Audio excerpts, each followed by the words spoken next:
What happens when a ruthless gang targets a frail black veteran, thinking his age and solitude make him an easy victim, only to find out his son is a general in the United States military? Watch as father and son fight back against the racist gang, and eventually uncover a deeper secret that has plagued the black community for too long. James Carter sat on the wooden bench, his cane leaning against his leg. The warm afternoon sun filtered through the trees, casting dappled shadows on the path ahead. The faint hum of distant conversations mingled with the occasional laughter of children playing nearby. This park was a haven for many, but for James, it was a place of reflection. At 68, he had earned the right to enjoy quiet moments like these, free from the noise of the world.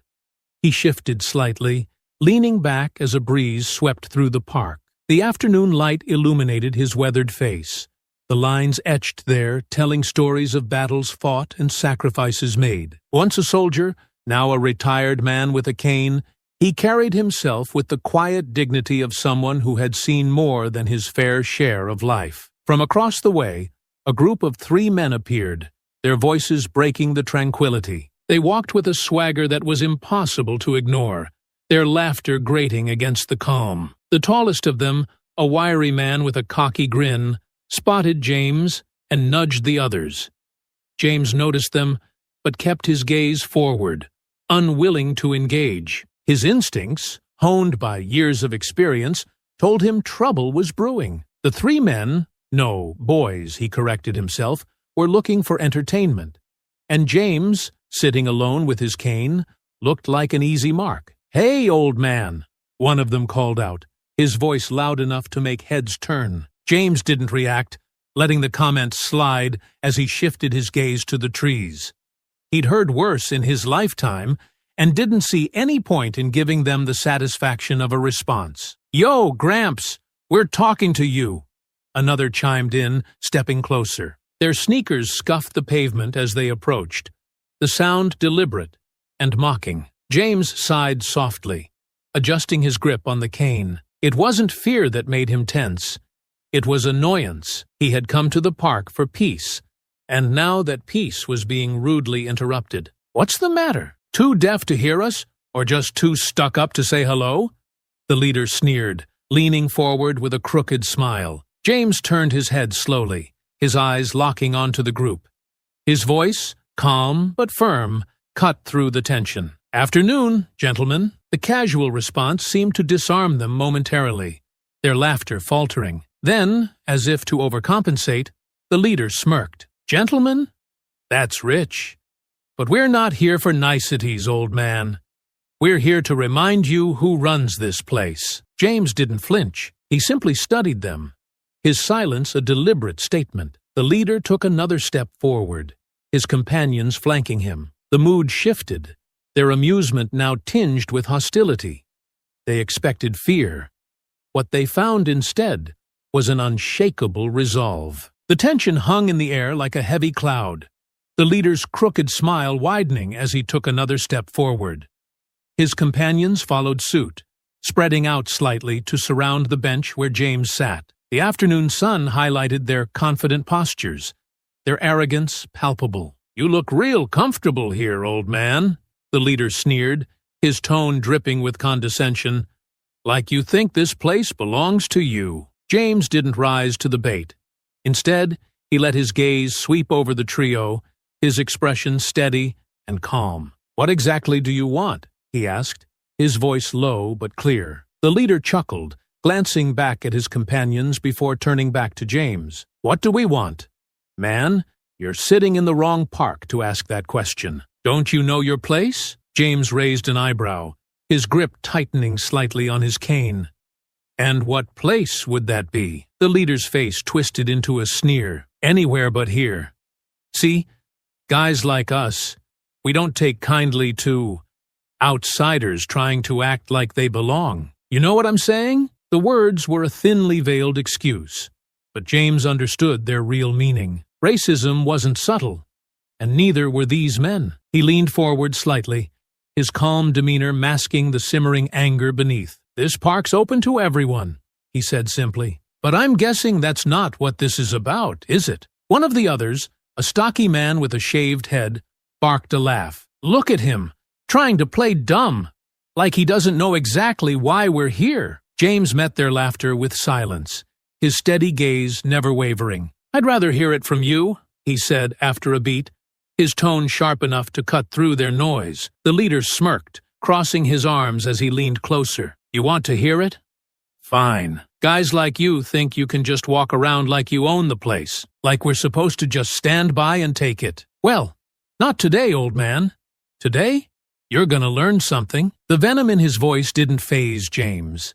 He'd faced hatred before, in far worse circumstances than this, but it didn't make the sting any less. He let their words settle, each one fueling the quiet fire within him. "You think I need to learn something?"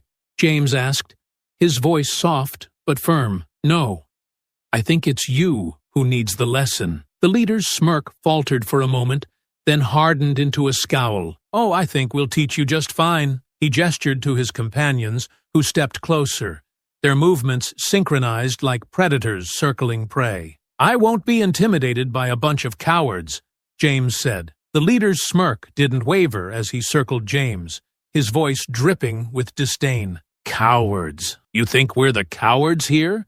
he sneered, glancing at his companions. "No, you're the one who's out of place. You don't belong here.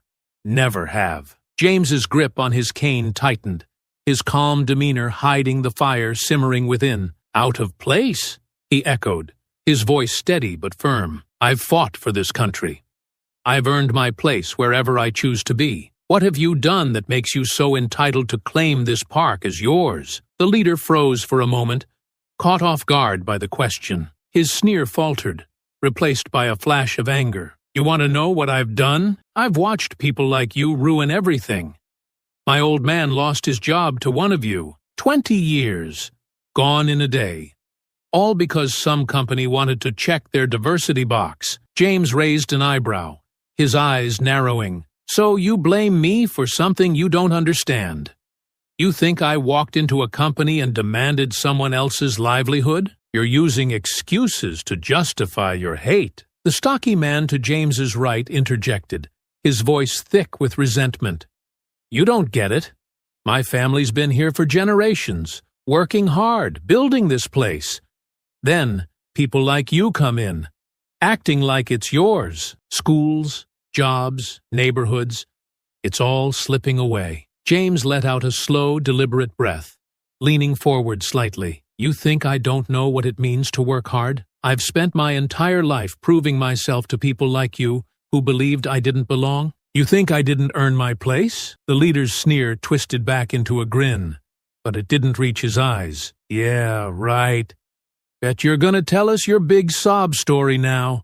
How you had it so hard. Let me guess, you started with nothing, worked your way up, and now you think you're better than us. Save it, old man."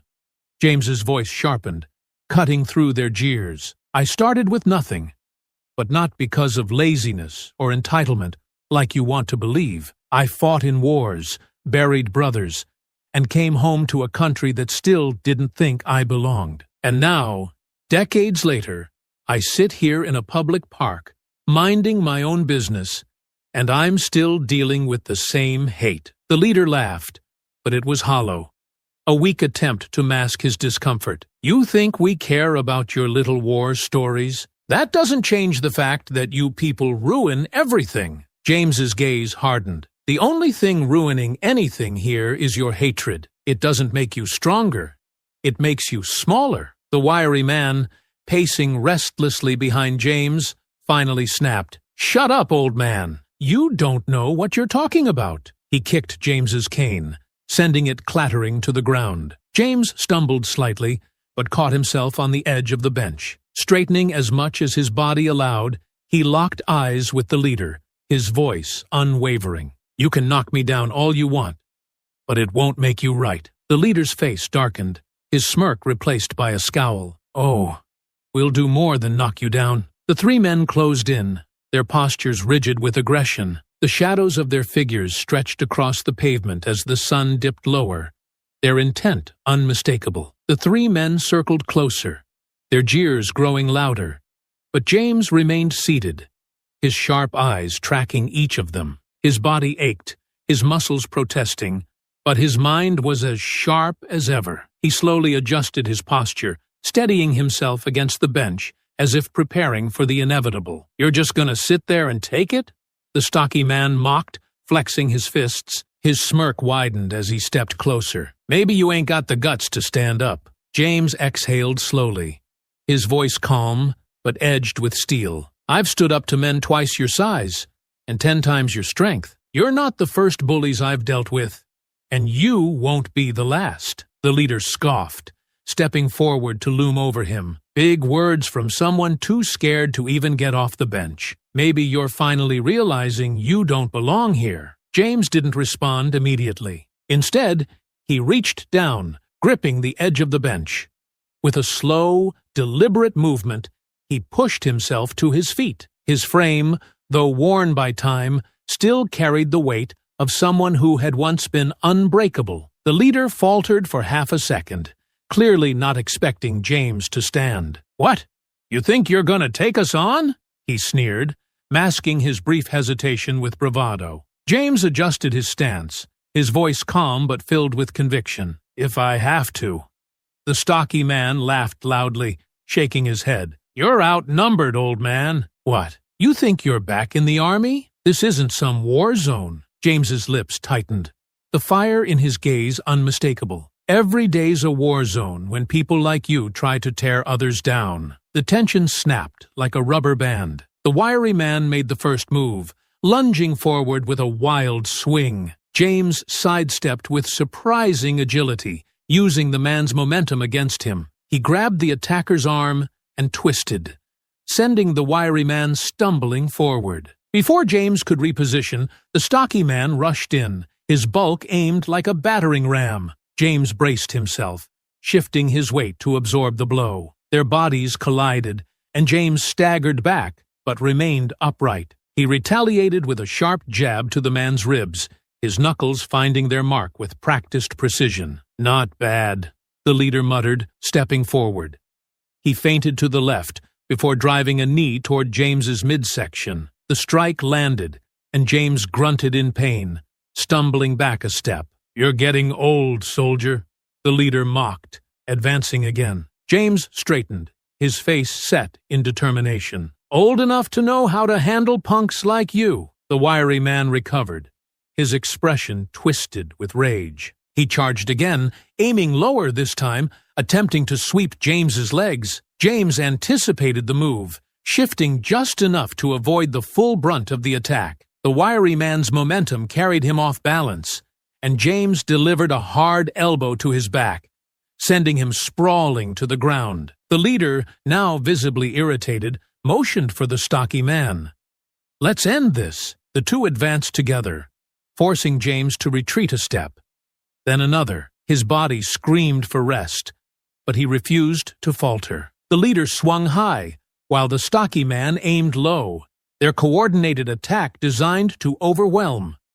James ducked the first blow and blocked the second with his arm, but the impact sent pain radiating through his body. Gritting his teeth, he lashed out with a kick to the stocky man's knee, momentarily halting his advance. "Enough games!" the leader barked, throwing a wild punch that clipped James's shoulder. The force sent him spinning, and he stumbled, his back hitting the bench. James gripped the edge for balance, his breath coming in short bursts. He was losing ground, and they knew it. The leader smirked, moving in for what he clearly thought would be the final blow. But James refused to fall. Pushing off the bench with a surge of determination, he swung with all his strength, his fist connecting squarely with the leader's jaw. The leader reeled back, clutching his face in shock. "Not bad," the stocky man growled, his fists raised. "But you're done now." The three men regrouped, their faces dark with anger. James stood his ground, battered but unyielding. The fight was far from over, but he wasn't about to give them the satisfaction of backing down. The leader wiped his mouth, his hand trembling slightly as he glared at James. The blow James had landed left a visible mark, but the fight had taken its toll on the older man as well. James's chest heaved, his breaths shallow and strained, but he refused to back down. He stood his ground, his shoulders squared, even as his legs wavered beneath him. "You don't know when to quit, do you?" the leader growled, his voice filled with venom. James straightened, his hand brushing against his aching side. "Quitting's not in my blood," he said, his voice defiant, despite the pain radiating through his body. The wiry man snarled, lunging forward with a reckless swing. James tried to block, but his reflexes, slowed by exhaustion, failed him. The blow landed against his ribs, driving the air from his lungs. The stocky man followed up, stepping in with a brutal shove that sent James stumbling backward. He hit the ground hard, the impact jarring every bone in his body. His cane lay just out of reach, and for the first time, he couldn't force himself to stand. The three men loomed over him, their faces twisted in triumph. The leader crouched slightly, his shadow falling across James's battered form. "This is what happens when you don't know your place," he said, his voice dripping with mockery. "You should have stayed down the first time, old man." James's vision blurred, but his gaze remained locked on the leader. "You think this makes you strong? Beating on someone who can't fight back?" The leader laughed darkly, motioning for the others to close in. "It makes me smart. You didn't know when to stay quiet, so now you'll pay for it." As the leader raised his fist, a sharp, commanding voice sliced through the air like a whip. "Stand down!" The yell was so forceful that all three men froze, their heads snapping toward the sound. A figure strode toward them with purpose, his tall, broad frame cutting an imposing silhouette against the fading afternoon light. The man's military bearing was unmistakable. Every step radiated authority, every movement precise and deliberate. "What the hell is this?" the leader muttered, his confidence faltering as the figure drew closer. James, lying on the ground, managed a faint, weary smile. His voice, though hoarse, carried a note of relief. "Marcus!" The man's voice rang out again, louder this time, filled with unshakable command. "I said stand down." The gang hesitated, their earlier bravado beginning to crumble. They hadn't expected anyone to intervene, certainly not someone who carried himself like he could handle all three of them at once. Marcus stood tall, his presence commanding, his sharp eyes scanning the scene. He took in his father on the ground, bruised but defiant, and the three men standing over him. His jaw tightened, his hands clenching at his sides as he took another step forward. The leader sneered, his earlier hesitation melting into arrogance as he sized up the newcomer. "Who the hell are you supposed to be?" he asked, tilting his head mockingly. "Some kind of hero?" Marcus didn't flinch. His voice was calm, but there was steel behind every word. "I'm the man who's going to make you regret every decision you made today. Step away from him." "Now!" The wiry man barked a laugh, his face twisting into a sneer. "Oh, look! Another tough guy. What are you going to do? Call the cops? Cry about it?" The stocky man stepped closer, his fists clenched. "You don't look so scary to me," he said, his voice thick with disdain. "We've already handled one old man today. You're just next in line." Marcus's eyes narrowed, and he took another step forward, his broad shoulders squared. "You have no idea who you're dealing with," he said, his voice low and measured. The leader crossed his arms, grinning as he gestured to his companions. "You hear that, boys? This guy thinks he's special. Maybe we should show him the same lesson we taught the old man." James, still on the ground but watching intently, managed a faint smile despite his pain. "You really don't want to do that," he rasped, his voice tinged with a hint of amusement. The leader turned back toward James, his expression darkening. "Oh, shut up, old man. We'll deal with you after we—" He didn't finish the sentence. Marcus moved in a blur, closing the distance faster than any of them anticipated.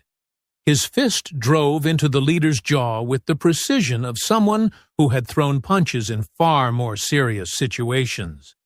The leader staggered back, clutching his face as he let out a grunt of pain. The wiry man charged, his arms swinging wildly, but Marcus ducked beneath the blow and drove his shoulder into the man's chest, sending him sprawling backward. Before the stocky man could react, Marcus turned, his voice sharp and commanding. "Stay where you are, or you'll regret it." The stocky man hesitated, his bravado flickering. "You think you're tough because you got lucky," he snarled, forcing himself to charge. Marcus sidestepped, grabbing the man's arm and twisting it behind his back. The stocky man let out a pained shout as Marcus shoved him forward, sending him stumbling toward his companions.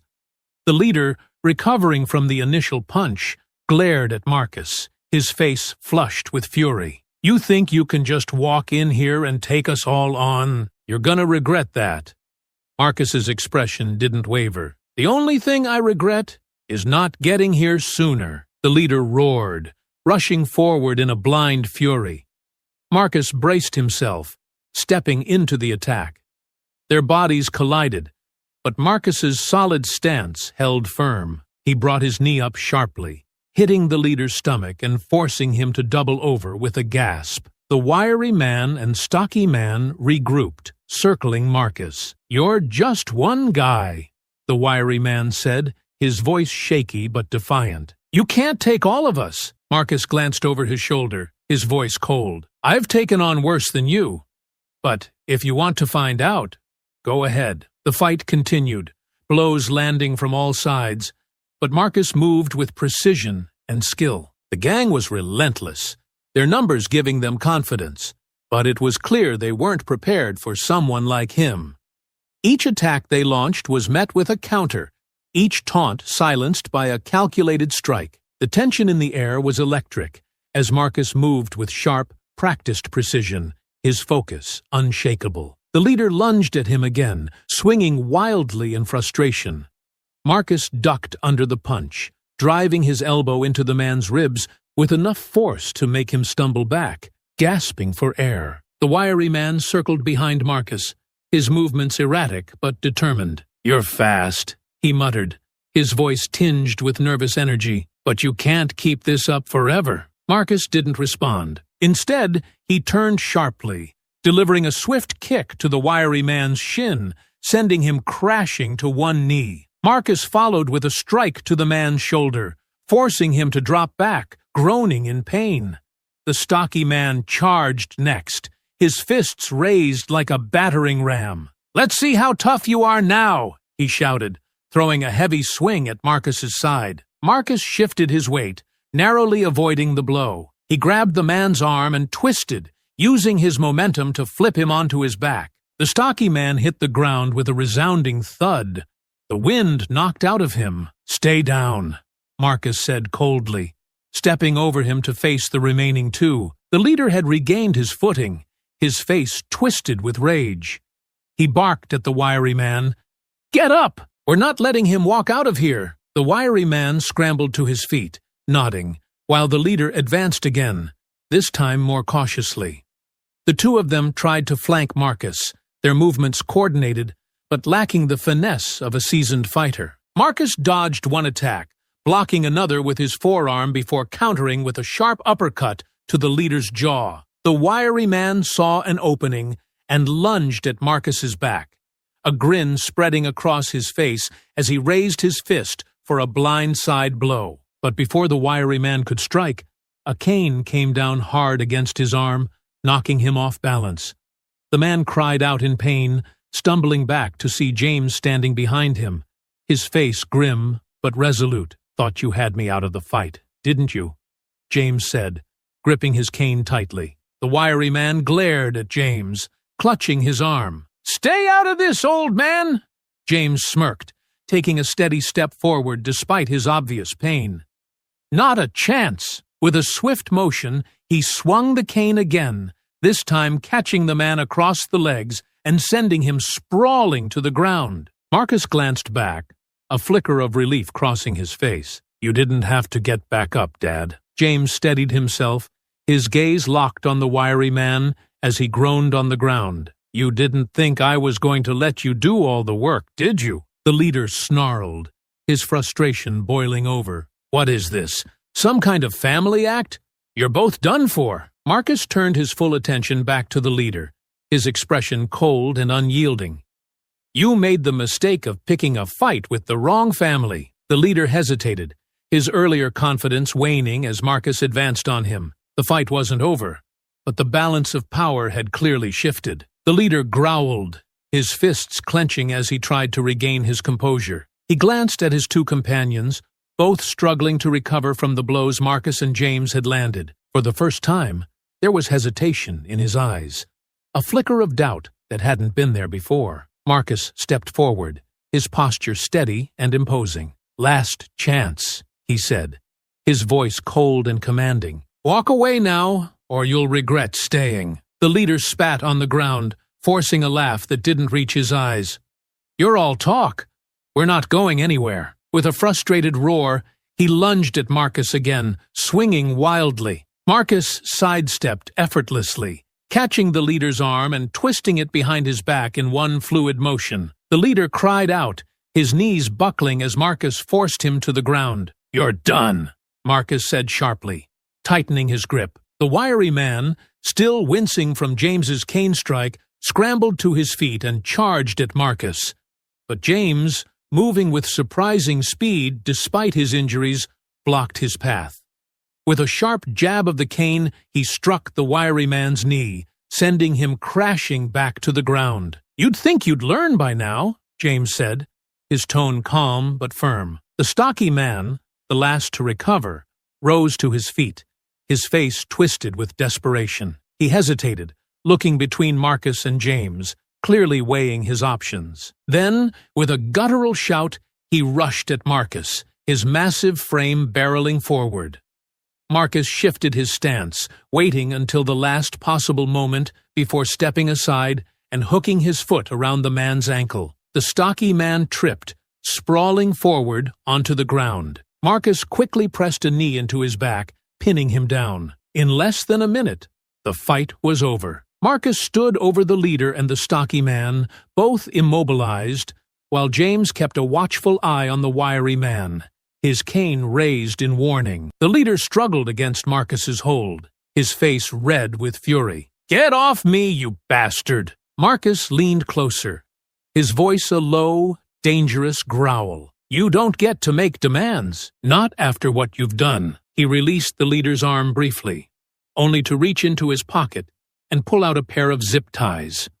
Swiftly, he secured the leader's hands behind his back, ignoring the man's curses. The wiry man tried to crawl away, but James tapped his shoulder with the cane. "You're not going anywhere either." Marcus approached, pulling another zip tie from his pocket and restraining the wiry man with the same efficiency. Finally, he turned to the stocky man, who had stopped struggling entirely. As Marcus tied his hands, the stocky man muttered, "Who the hell are you, anyway?" Marcus straightened, his expression cold. "General Marcus Carter," he said, his voice sharp and unwavering. "United States Army." The leader's face twisted in disbelief. "General? You expect us to believe that?" James stepped forward, leaning on his cane as he looked down at the leader. "Believe it.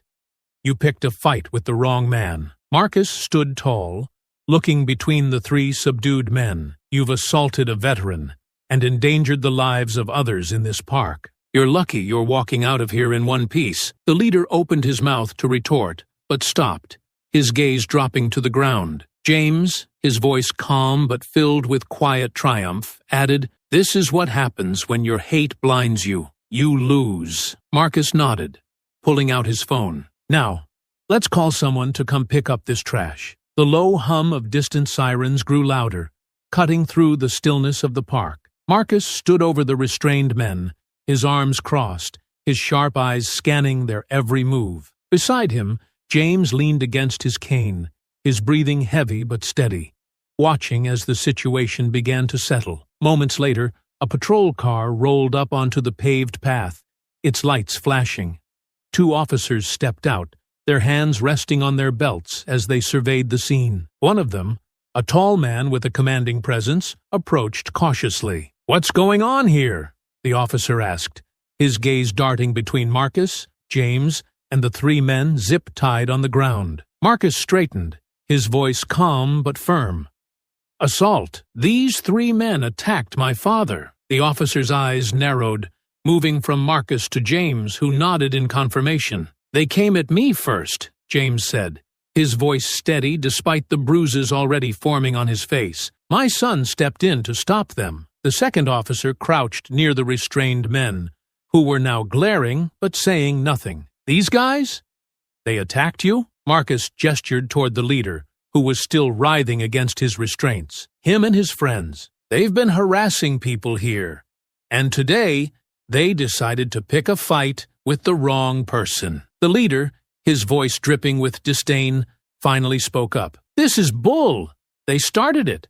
We were just defending ourselves." The stocky man chimed in, his voice desperate. "Yeah, they hit us first. Look at what they did." Marcus's face darkened, and his tone turned icy. "You want to play the victim now, after cornering an unarmed veteran and beating him to the ground? Don't even try it." The first officer raised a hand to calm the escalating tension. "All right, let's get this straight. We'll need everyone's statements." "Sir," he said, addressing Marcus, "what's your name?" "General Marcus Carter, United States Army," Marcus replied, his voice sharp and authoritative. The officer blinked, momentarily caught off guard. "General? All right then. And you say these three assaulted your father?" "That's right," Marcus said, unprovoked. "They targeted him, harassed him, and when he stood up to them, they attacked. I arrived during the fight and subdued them." The second officer frowned, standing up from the wiry man he'd been inspecting. "And you zip-tied them yourself?" Marcus met his gaze without flinching. "Yes, they were a danger to my father and anyone else in this park. Restraining them was necessary to stop the assault." The wiry man spat on the ground. "Necessary? You're not a cop. You think you can just—" "Quiet," the first officer snapped, cutting him off. He turned back to Marcus and James. "We'll need to take your statements down at the station. Are either of you in need of medical attention?" James shook his head slightly. "I'll be fine. I've had worse." Marcus glanced at his father, concern flickering in his eyes. "I'll take him to the hospital once this is sorted out. But you'll want to check these three for priors. Something tells me this isn't the first time they've pulled something like this." The officers exchanged a look before the first one nodded. "We'll start by running their IDs. For now, we'll take them into custody and get everyone's statements." As the officers began securing the gang members, the leader glared up at Marcus. "This isn't over," he snarled. "You'll regret this." Marcus leaned down slightly, his voice low and unyielding. "The only thing I regret is not stopping you sooner. You picked the wrong fight, and now you'll face the consequences." The leader fell silent, his bravado crumbling as the officers led him and his accomplices toward the patrol car. As the officers began guiding the restrained men toward the patrol car, the atmosphere in the park seemed to settle, the earlier tension giving way to a sense of resolution. Marcus remained vigilant, his gaze fixed on the gang members as James leaned heavily on his cane, his weariness starting to show. The officers moved quickly, checking IDs and preparing to load the men into the back seat. One officer tightened the zip ties on the stocky man, who grimaced but stayed silent. The wiry man, still grumbling under his breath, muttered something incoherent, but didn't resist. The leader, however, was different. His eyes darted around, calculating and restless. His bravado had returned in small flickers, and Marcus noticed the way his fingers fidgeted, his legs subtly testing the restraint. James, watching from nearby, leaned toward Marcus. "He's planning something," he said quietly, his voice firm despite his fatigue. Marcus nodded slightly. "I see it. Let's stay ready." The first officer, preoccupied with his clipboard, stepped away to radio dispatch about the situation. The second officer moved to open the patrol car's door, distracted by the wiry man's complaints about the zip ties being too tight. The leader seized his moment. With a sudden burst of energy, he twisted sharply, yanking his arms forward and snapping the zip tie in a way that startled everyone. Before anyone could react, he shoved the stocky man into the second officer and bolted, his legs pumping furiously as he sprinted toward the tree line. "Hey, stop!" the first officer shouted, fumbling with his radio as he turned to give chase. Marcus's instincts kicked in immediately. He surged forward, his military training screaming for action. but James's voice stopped him. "Marcus, don't!" James called, gripping his cane. "He's not worth it." Marcus hesitated for a fraction of a second, glancing back at his father. James's face was pale, his earlier strength clearly waning, but his eyes were steady. The second officer, untangling himself from the stocky man, drew his radio and shouted into it. "Suspect fleeing southbound through the park. Requesting backup." The leader's figure disappeared into the dense greenery, his steps fading with the distance. The first officer cursed under his breath, abandoning the chase as he turned back to the others. "We'll get him," he said firmly, though frustration colored his tone. Marcus clenched his fists, the tension in his shoulders evident as he turned back toward James. "He's not going far," Marcus said, his voice low but determined. "If they don't find him, I will." James nodded, his expression hardening. "Let the police do their job for now. He'll slip up sooner or later." The two officers regrouped, their focus shifting to securing the remaining two gang members, who now looked shaken by their leader's sudden escape. The stocky man muttered something under his breath, but the wiry man simply stared at the ground, his bravado gone. Marcus glanced toward the tree line one last time, his jaw tightening. He knew this wasn't over. Not yet. The hum of the police car's engine filled the air as Marcus sat quietly in the back seat beside his father. The two remaining gang members, now subdued and silent, sat in a separate vehicle, their earlier arrogance replaced by uneasy stares. Marcus kept his gaze forward, his mind already working through the next steps. James adjusted his position slightly, leaning on his cane as he let out a slow breath. "You don't have to look so tense," he said, his voice calm but edged with weariness. Marcus glanced sideways at his father. "He got away, Dad. That's not something I take lightly." James gave a faint nod, acknowledging his son's frustration. "And he'll slip up eventually. You saw his face. He's desperate. Men like that don't stay hidden for long." The patrol car slowed as they approached the station, the flashing lights reflecting off the building's glass doors. Marcus shifted, his posture straightening as if preparing for another battle. The officer driving turned his head slightly. "We'll process these two and get their statements," he said, his tone professional but tinged with frustration. "We've got units searching the area for the runner.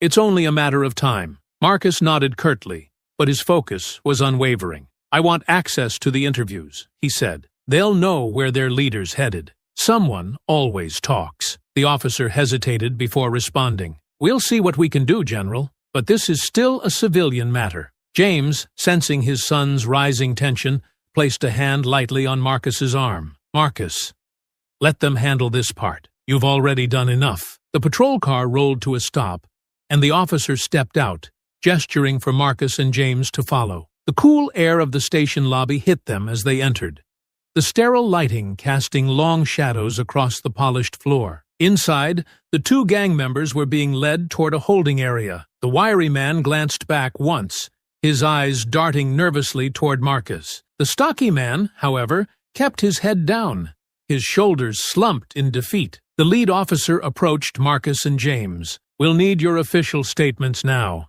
he said, his tone softer as he glanced at James. "You sure you're up for it, sir?" James gave a small, tired smile. "I've got enough in me for this." Marcus, ever the strategist, leaned closer. "Focus on their leader. Ask them about his next move, his habits. He'll run to somewhere he feels safe, and they'll know where that is." The officer nodded, making a quick note in his pad. "We'll bring it up during questioning. You can wait in the lobby or sit in the observation room if you'd like." Marcus turned to James. "You up for sitting in on this?" James shook his head. "I'll sit here. Let them do their job, Marcus." Reluctantly, Marcus followed the officer toward the observation room, his mind racing. He knew the gang's leader wouldn't stay hidden for long, but time was still of the essence. Back in the lobby, James settled into a chair, his cane resting against his knee.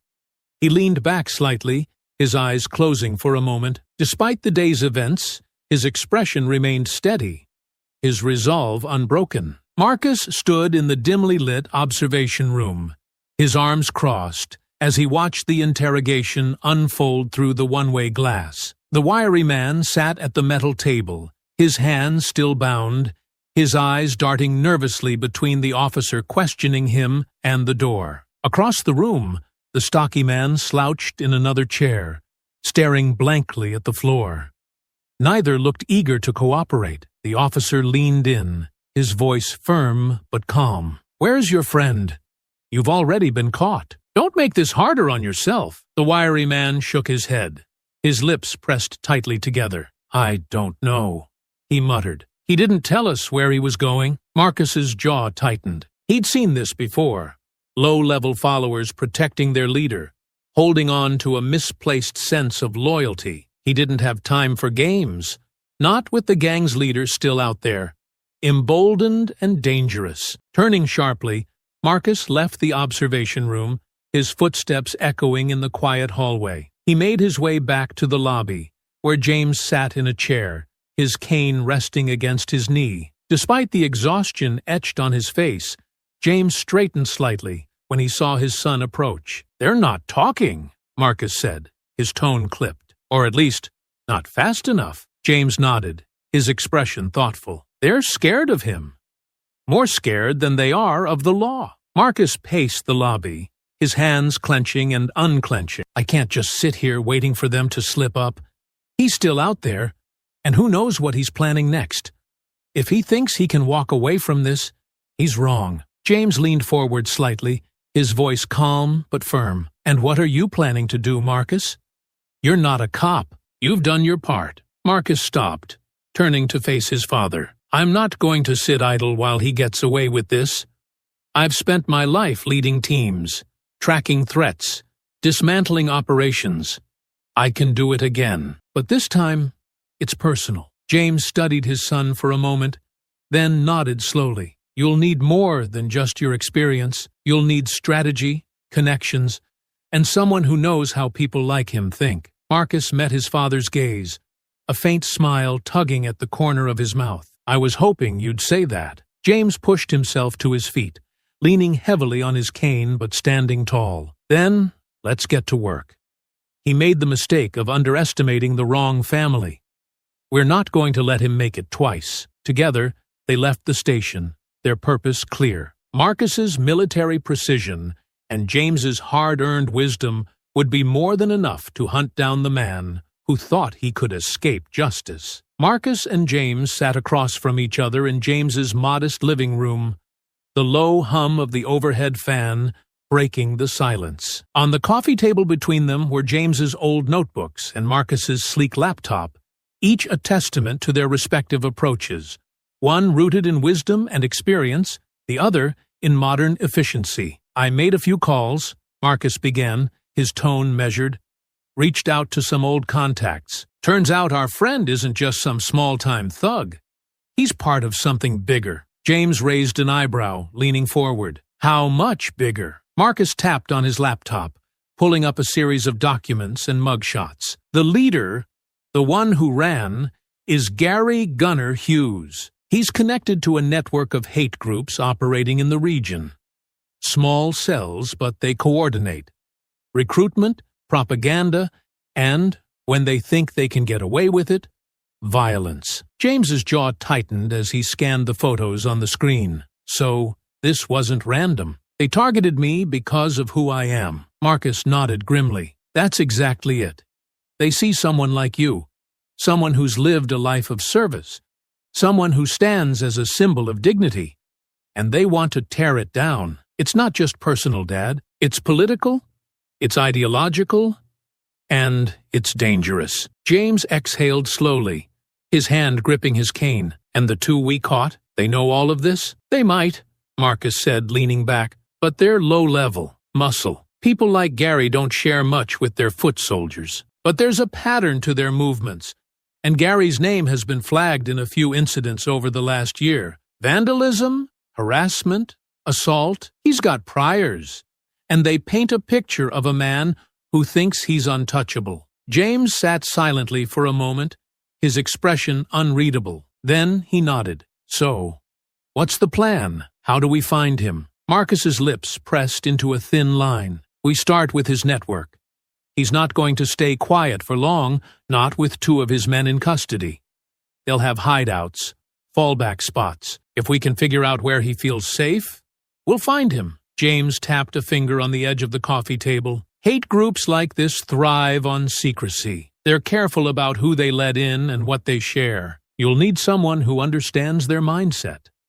Someone who can anticipate their moves." Marcus smirked faintly. "You volunteering for that job?" James met his son's gaze, his expression serious. "I've been dealing with men like this my whole life. I know how they think, what drives them, and I'm not letting you take this on alone." Marcus nodded, his respect for his father evident in his eyes. "Then we'll work together. Start digging into Gary's connections, tracking his movements. He won't stay hidden for long." As Marcus pulled up more information on his laptop, James flipped through his old notebooks, recalling names, incidents, and patterns from his past. Together, they began piecing together the bigger picture, one that revealed not just a single man on the run, but an entire network of hatred waiting to be dismantled. The next morning, Marcus and James sat in a dimly lit room lined with maps, notes, and a whiteboard they had quickly assembled in James's garage. The quiet hum of determination filled the space as they reviewed everything they had uncovered the night before. On the whiteboard were photographs of Gary Gunner Hughes and the 2 men in custody, along with a web of connections to names and locations Marcus had pulled from his military contacts. "This here," Marcus said, pointing to a run-down warehouse on the map, "is where one of Gary's known associates operates. We've got records showing meetings there in the past, but nothing recent. It's likely a fallback point or a stash house." James leaned forward, his hand resting on the edge of the table. "And this one?" he asked, pointing to another marker on the map near the edge of town. "A bar," Marcus replied. "One that's been flagged for hosting known members of these hate groups. My contact says Gary's been seen there a few times in the past month. If he's desperate, he might risk reaching out to someone there." James nodded, his face grim. "We start there. If he's running, he's going to need allies, and fast. He's arrogant, but even a man like him knows he can't do it alone." Marcus grabbed his phone, scrolling through recent updates. "I've sent what we have to a couple of my old intelligence buddies. They're running deeper checks on Gary's known associates. Meanwhile, I'll coordinate with the local authorities and let them know about these locations.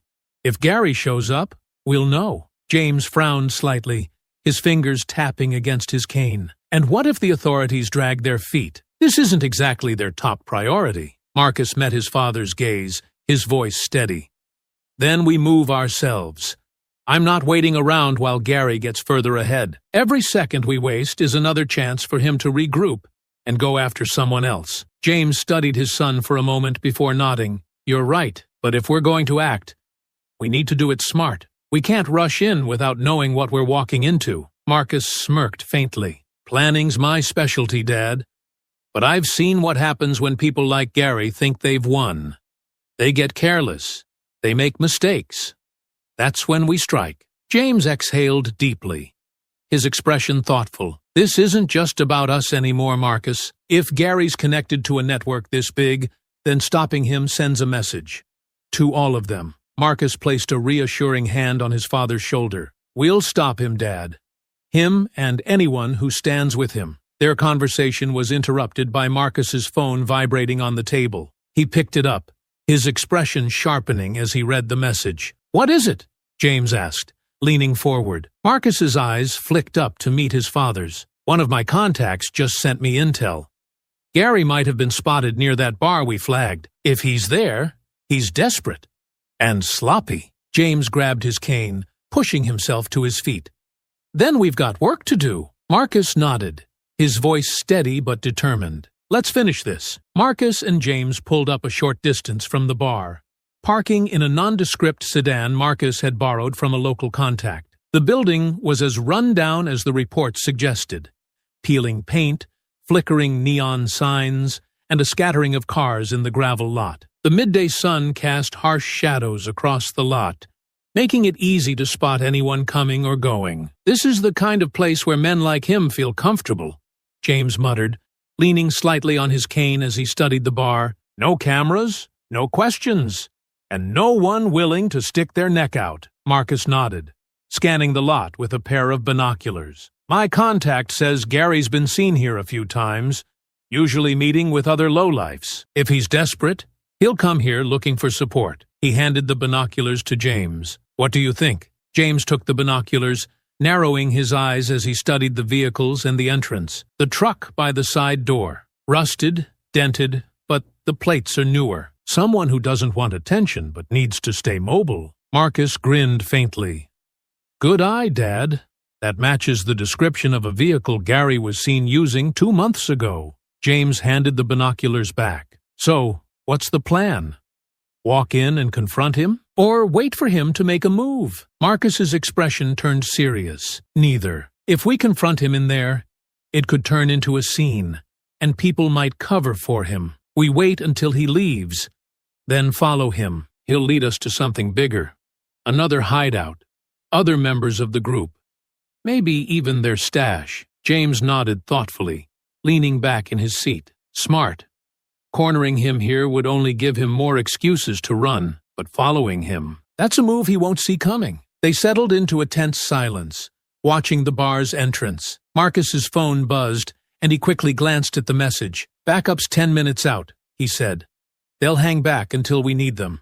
I don't want to spook him. James smirked slightly. You're handling this like a mission. Marcus shot his father a wry look. Because that's exactly what this is. And I've learned from the best. A few minutes later, the side door of the bar creaked open. A man stepped out, glancing around cautiously. Marcus immediately raised the binoculars, his focus sharpening.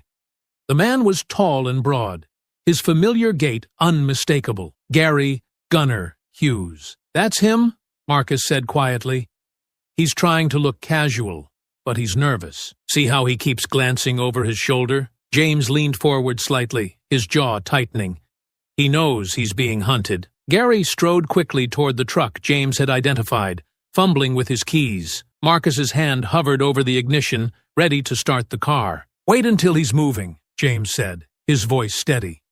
We don't want to lose him, but we need to know where he's going. Marcus nodded, his foot tapping anxiously against the floor. As soon as Gary's truck pulled out of the lot, Marcus turned the key, the engine purring to life. He kept a safe distance, careful not to draw attention as Gary headed out onto the open road. This is it, Marcus said, gripping the wheel tightly.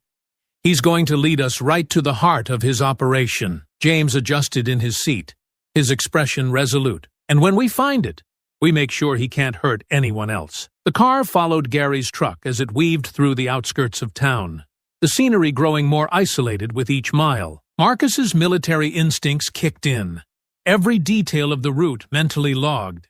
Every turn a potential ambush point. This isn't just about him anymore, James said quietly. It's about all of them. Marcus nodded, his eyes never leaving the truck ahead. And we'll make sure they all pay. The truck's taillights flickered as it made a sharp turn onto a narrow, unmarked dirt road, kicking up a plume of dust in its wake. Marcus slowed the sedan, easing it onto the same path, careful to keep his distance while staying within view. The dense trees on either side loomed like silent sentinels, their shadows stretching across the uneven trail. This isn't just a hideout, James murmured, his eyes scanning the surroundings. It's isolated. Whatever's at the end of this road, they don't want anyone stumbling onto it. Marcus nodded, his jaw tight as he focused on the truck ahead. Good. The further out they are, the easier it'll be to contain them. The path twisted and turned, narrowing with each mile until the truck finally came to a stop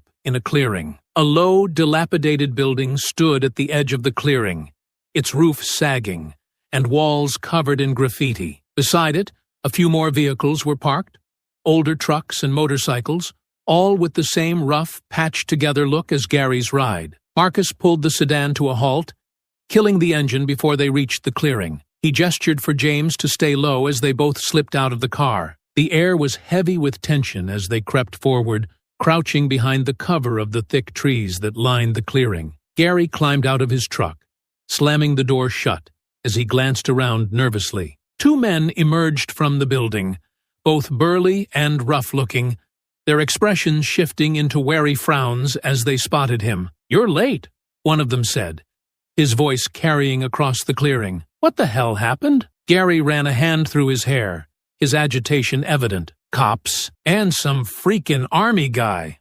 I barely got away. The other man folded his arms, his tone laced with skepticism. And the others? Caught. Gary spat, pacing back and forth. They got Paul and Ryan. They're probably already spilling their guts. We've got to move now. James leaned closer to Marcus, his voice low. This isn't just a safe house. It's a hub. Look at the vehicles.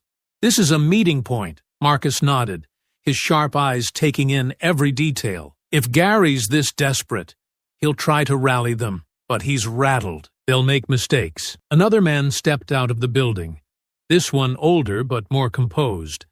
His presence seemed to silence the group immediately. Marcus narrowed his eyes, recognizing the authority in the man's posture. That's their leader, Marcus whispered. Gary's not running the show here. He's answering to him. The older man spoke, his voice cold and measured. Calm down, Gary. We don't run just because the heat's on. We regroup, we reorganize, and we strike back when the time is right. Strike back? Gary's voice cracked with disbelief. They've got everything on us. Names, locations, everything. We need to disappear. The older man stepped closer, his expression hardening. You don't decide the plan. I do. And if you can't follow orders, maybe you don't belong here anymore. Gary's protests faltered, his bravado crumbling under the older man's glare. Marcus turned to James, his voice a barely audible whisper. We've got enough evidence now. Vehicles, faces, and their leader. This isn't just Gary's mess. It's an operation. James nodded, his grip tightening on his cane. Then we call it in. Let the authorities move in and shut them down before they scatter. Marcus hesitated, his instincts telling him this was the moment to strike, but also the moment to tread carefully. I'll signal my backup, but we need to hold position until they get here.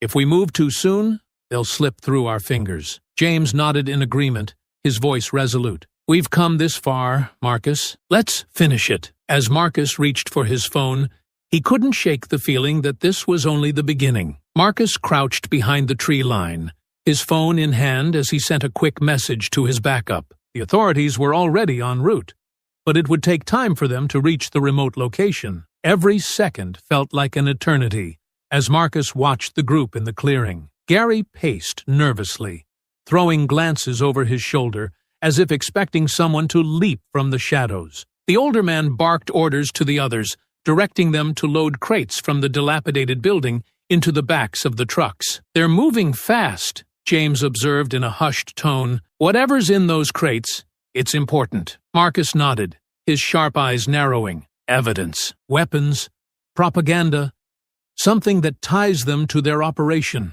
They're trying to clear out before the authorities show up. The group worked with frantic energy, their earlier bravado fading under the weight of their leader's sharp commands. Gary, however, looked increasingly unstable. He muttered to himself, his hands shaking as he fumbled with the latch on a crate. This isn't going to end well for him, James said, his voice low. Marcus exhaled slowly, weighing their options. If they get those trucks moving, they'll scatter. We can't let that happen. We need to stall them until backup arrives. James nodded, gripping his cane tightly. Then let's make sure they stay right where they are. Marcus crept forward, careful to stay in the cover of the trees. He gestured for James to hold back, his father nodding reluctantly. Be careful, James whispered. Marcus approached the edge of the clearing, his movements calculated and silent. He picked up a rock and hurled it toward the far end of the tree line. It hit with a sharp crack, drawing the attention of the group. What was that? One of the men snapped, his head jerking toward the sound. Gary froze, his eyes wide. I told you they'd find us, he hissed, gripping the older man's arm. The older man shoved him off roughly. Shut up! We don't panic. You two, check it out, he barked, motioning to two of the men standing nearby. As the two men moved toward the sound, Marcus slipped back into the shadows, circling around to position himself closer to the trucks. He could hear the older man barking more orders, the tone of his voice growing sharper as he tried to maintain control. James, watching from a distance, clenched his fists, He could see Marcus positioning himself, but couldn't shake the unease